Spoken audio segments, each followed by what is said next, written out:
Hey guys, welcome to the part two of the vendor directory. So we're on flagship. So chat, you want to kick us off with continuing of our part one conversation?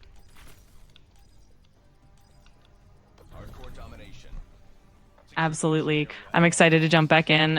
We can pick up right where we left off and dive deeper into refining your vendor onboarding process and communication strategies.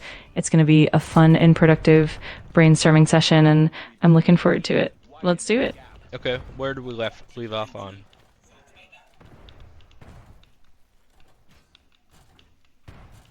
Last time we were discussing your vendor vetting criteria, like aligning mindsets and goals, and then we moved on to the onboarding process, like assigning team contacts, setting expectations, and collecting feedback. We also talked about how tools like Google Forms and Zapier could help streamline that process. So now we can dive into more detailed strategies or explore any new ideas you have in mind. Okay, I think a new idea would be, maybe a weekly email for all the vendors where you're kind of just, you know, here's some tips and tricks, and then also creating a referral system. Refer another vendor who joins the program, get 10% of their monthly revenue that they, pay us to be on the list, and kind of make it like a subscription downline system.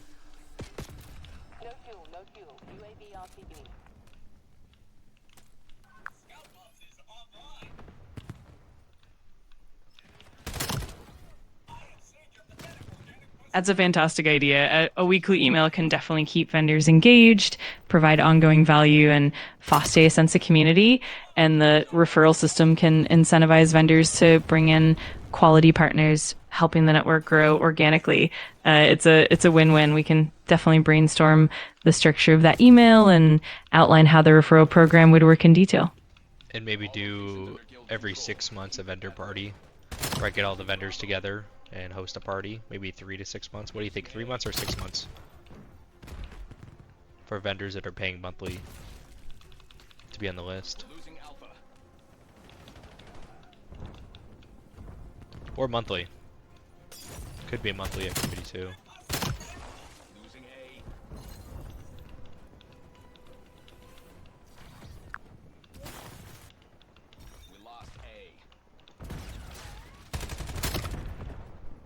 I love that idea.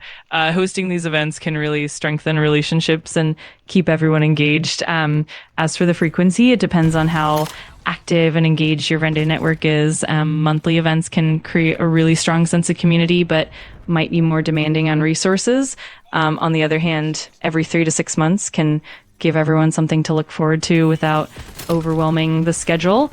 It might be worth starting with quarterly events and then adjusting as you see how things go.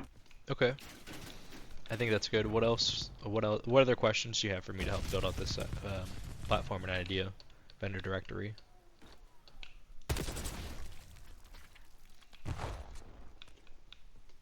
One thing we could explore is the structure of the vendor tiers. For example, do you want different levels of vendor membership, like premium tiers with additional perks?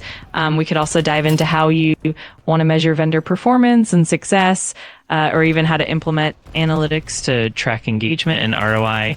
And of course, we can brainstorm how to leverage technology like HeyBuy to automate parts of the vendor management process. Let me know what areas you'd like to dive deeper into. Just pick one.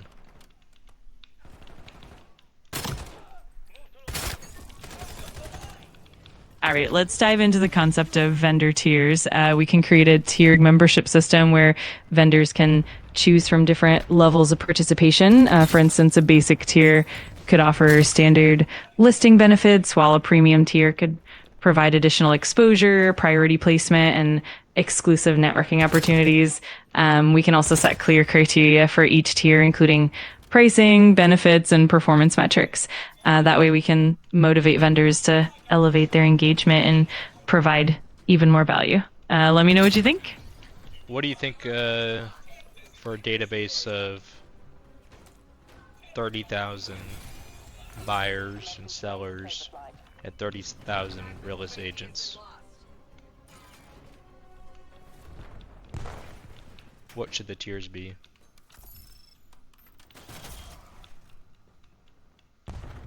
For a large database like that, we could design a multi-tier system that caters to different levels of engagement and value. For example, a basic tier could include standard listing access and visibility, making it accessible to a broad range of vendors. A premium tier could offer enhanced exposure, priority placement in search results, and access to exclusive networking events or analytics.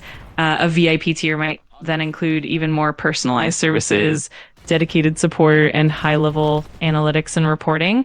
We can also consider a pro tier that targets top performing vendors who What would want. be the pricing?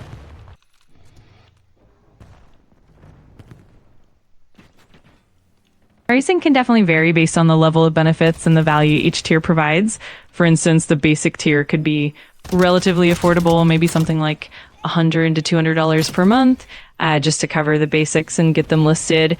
The premium tier could range from $500 to $1,000 per month, reflecting the added exposure and benefits. And then the VIP or pro tier could be upwards of $1,500 to $2,500 per month, offering the most comprehensive support and exclusive perks. Of course, we can always adjust based on the market and the specific value each tier delivers. Okay. Okay. I think that's fair. And how do we market this list?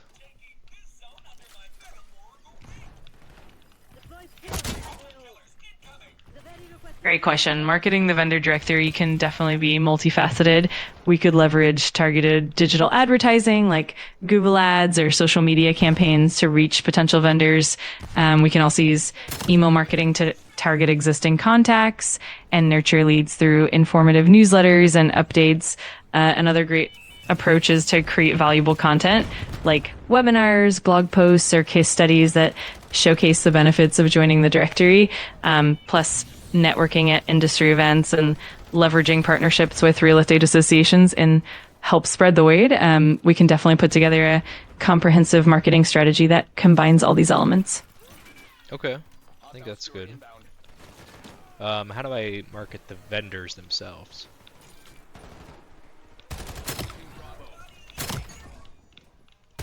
Great question. To market the vendors themselves, we can highlight their unique strengths and showcase their success stories. We could create vendor spotlights in your newsletters or on your website, and even leverage social media to give them more visibility.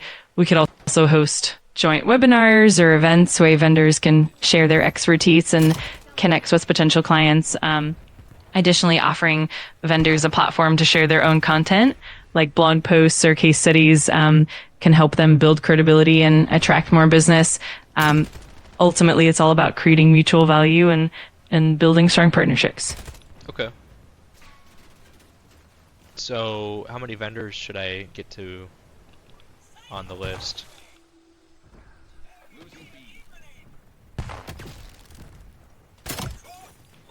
I can depend a lot on your goals and capacity.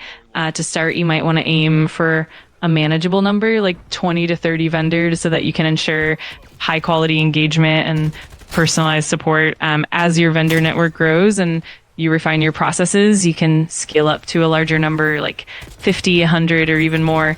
How much would that be MRR, monthly revenue?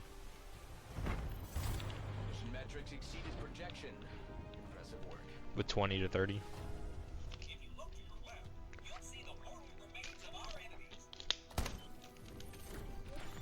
Sure, let's break it down. If we consider a basic tier priced at around $100 per month, and let's say you have 20 vendors at that tier, that would be $2,000 in MRR. If you have 30 vendors at that tier, it would be about $3,000 in MRR. Now, if you have a premium tier priced at around $500 per month, then 10 vendors at that tier would bring in about 5,000 MRR. Combining different tiers, you could easily see a range of anywhere from a few thousand dollars to potentially over 10,000 MRR, and depending on how many vendors you have at Okay, each. chat, the game just ended, so we'll turn this into a part 3. Thanks everybody for tuning in. We'll turn this into part 3. Yeah, we're good. Just getting 10 minutes. There we go.